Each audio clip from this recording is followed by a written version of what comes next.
ప్రభుత్వం ఇచ్చింది. సినీ కార్మికుల సమస్యలు ఏనాడు పట్టించుకోలే. కృష్ణానగర్ అండర్ గ్రౌండ్ డ్రైనేజ్ గురించి ఏనాడు మాట్లాడలే.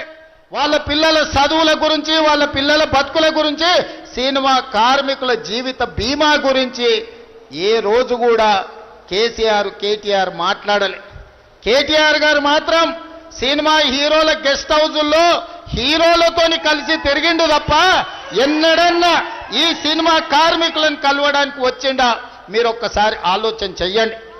కానీ నేను సినిమా కార్మికులను, సంఘాలను, 24 క్రాఫ్ట్స్ అన్ని సంఘాలను పిలిచి నా ఇంట్లో కూర్చోబెట్టి మీ సమస్యలు ఏంటివి మా ప్రభుత్వం పరిష్కరిస్తుందని చెప్పినాం.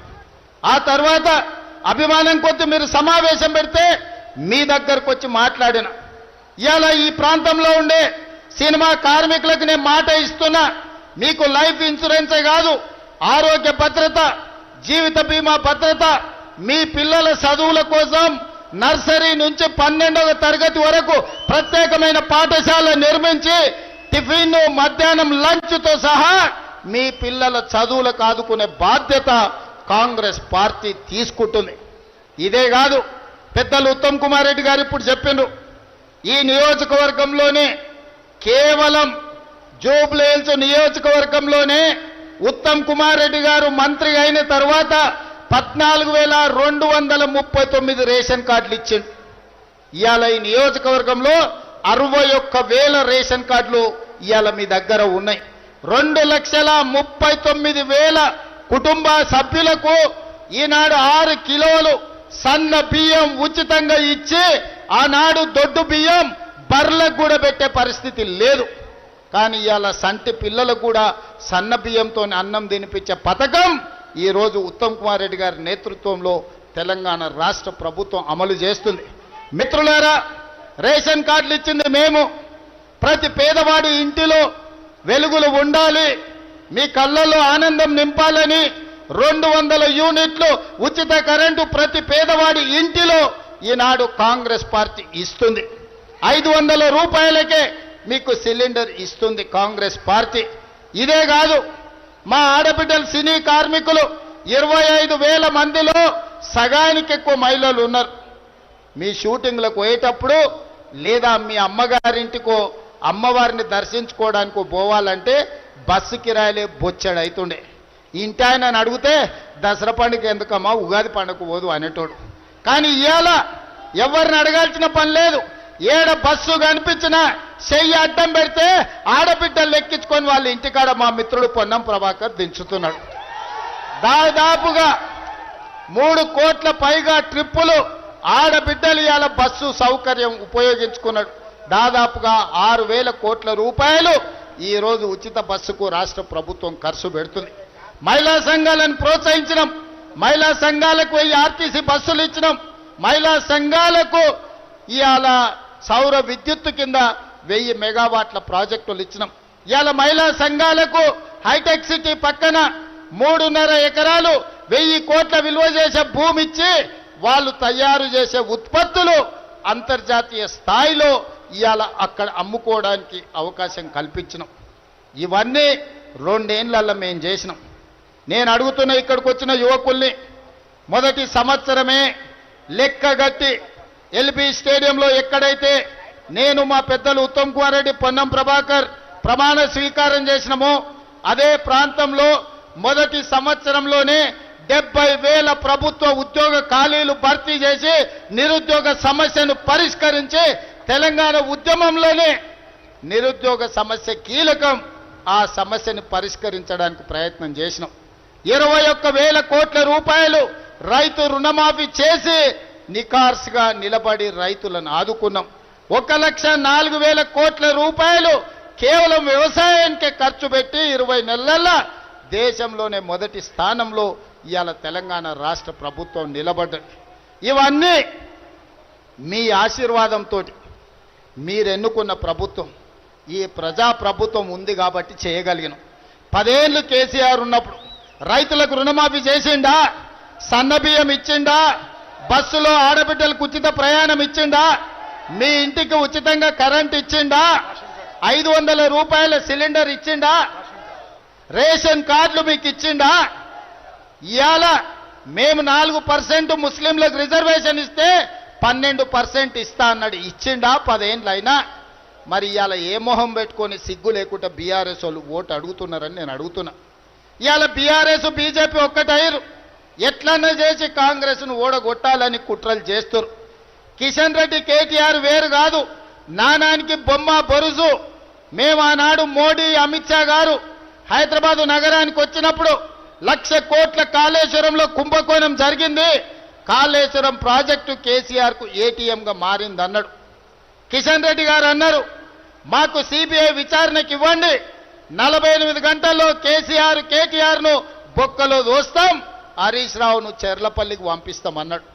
3 నెలల కింద అసెంబ్లీలో సగం రాత్రి వరకు చర్చ పెట్టి సిబిఐకు పంపించినాం కాళేశ్వరం అవినీతి మీద.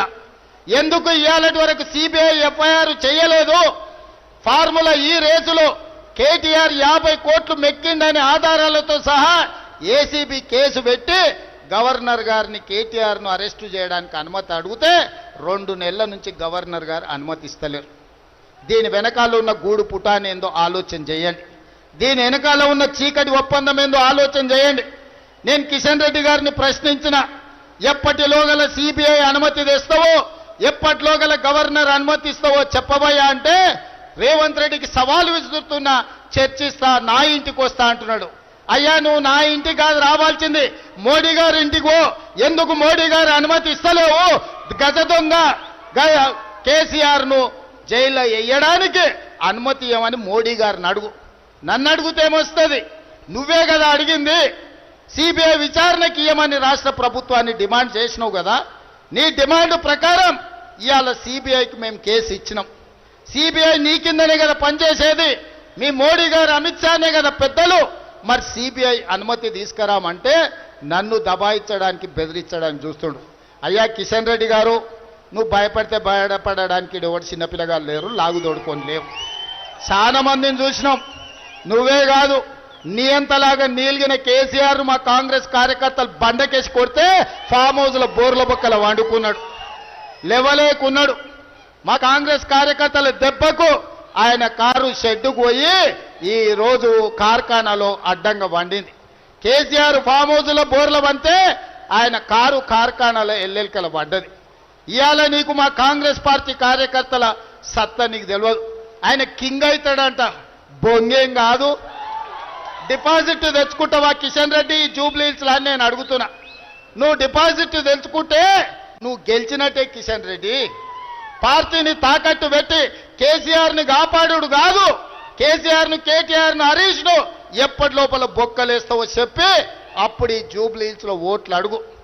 ఇవాళ మూసీ నదిని మనం అభివృద్ధి చేసుకుందామంటే వద్దని అడ్డం పండుతున్నారు బీజేపీ వాళ్ళు, బీఆర్ఎస్. నేను అడగదలుచుకున్న కిషన్ రెడ్డిని, అహ్మదాబాద్ గుజరాత్లో సబర్మతి నదిని అభివృద్ధి చేసుకోవచ్చు, ఉత్తరప్రదేశ్లో యోగి గంగా నదిని అభివృద్ధి చేసుకోవచ్చు, ఢిల్లీలో బీజేపీ యమునా నదిని అభివృద్ధి చేసుకోవచ్చు. మరి హైదరాబాద్ ఏం పాపం చేసిందయ్యా? మూసీ నదిని అభివృద్ధి చేసుకోవద్దా? మా పేదోళ్లకు ఉద్యోగ అవకాశాలు రావద్దా? ఈ అన్నిటిని దృష్టిలో పెట్టుకొని ఇవాళ బీజేపీ బీఆర్ఎస్ను బండకేసి కొట్టండి. 3 సార్లు బీఆర్ఎస్ ఎమ్మెల్యేని గెలిపించారు, 3 సార్లు బీజేపీ ఎంపీని గెలిపించారు. ఒక్క అవకాశం నవీన్ యాదవ్కి ఇవ్వండి. మీ పిల్లగాడు మీ బస్తీల్లో ఉంటాడు, మీ కష్టాలలో మీకు తోడుగా ఉంటాడు. నవీన్ యాదవ్ను గెలిపిస్తే మీకు ఇద్దరిద్దరు సిపాయిలు పనిచేసేటోళ్ళు వస్తారు. అజరుద్దీన్ మంత్రిగా మీ బాధ్యత తీసుకుంటాడు, నవీన్ యాదవ్ ఎమ్మెల్యేగా మీ సమస్యల మీద మాట్లాడతాడు.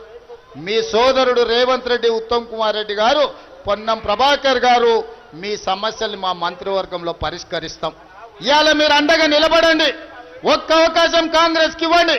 3 సార్లు బీఆర్ఎస్కి ఇచ్చారు, 3 సార్లు బీజేపీకి ఇచ్చారు. చీకటి ఒప్పందాలతోని ఈనాడు కుట్రలు చేసి ఒక యువకుని నవీన్ యాదవ్ను ఓడించాలని వాళ్ళందరూ గల్లీ గల్లీ తిరుగుతారు. ఈ కుట్రలను తిప్పికొట్టాలి, నవీన్ యాదవ్ను గెలిపించాలి. గెలిపించడానికి మీరంతా సిద్ధమేనా? సిద్ధమేనా? సిద్ధమేనా? 30,000 మెజారిటీ ఇవ్వాలి. సిద్ధమేనా? 30,000తోని జూబ్లీహిల్స్లో గెలిచి బీఆర్ఎస్ వాళ్ళ మూతి మీద కొట్టాలి. మీరందరు తయారా? తయారా? తయారా? తయారన్న వాళ్ళందరూ చేయి పైకెత్తుని. జై కాంగ్రెస్, జై జై కాంగ్రెస్. హస్తం గుర్తుకే, హస్తం గుర్తుకే. ధన్యవాదాలు మిత్రులారా. యనమల రేవంత్ రెడ్డి అనే నేను తెలంగాణ రాష్ట్ర ముఖ్యమంత్రిగా ప్రజలందరికీ న్యాయం చేకూరుస్తానని దైవ సాక్షిగా ప్రమాణం చేస్తున్నాను.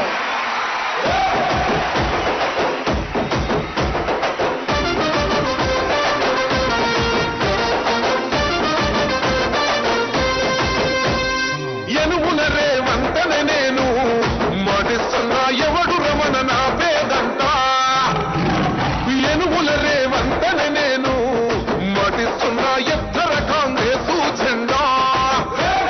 బానిసలైన గడీలు బద్దలు కొట్టాం, మొహం కోర గుండెల్లో జెండను దింపాం. ఇబ్బంది లేని ఇందిరమ్మ రాజ్యం తెద్దాం, రెపరెపలాడిందిర జెండా. కంచె తెంచి కంచు కోటల మీద నిగనిగలాడాలి రెబతుకు, పేద కడుపు కంది కమ్మని మెతుకు.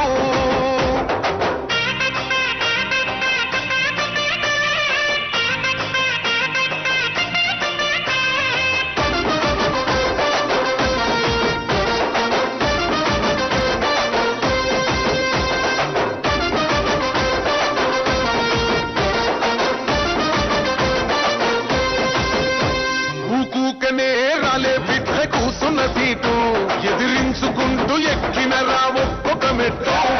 చేస్తర చెయ్యిర్ర చూస్తా మీ కని కట్టు, నల్ల మల్ల పెద్ద పులై వదిలి పెట్టను ఒట్టు. చెరబెట్టి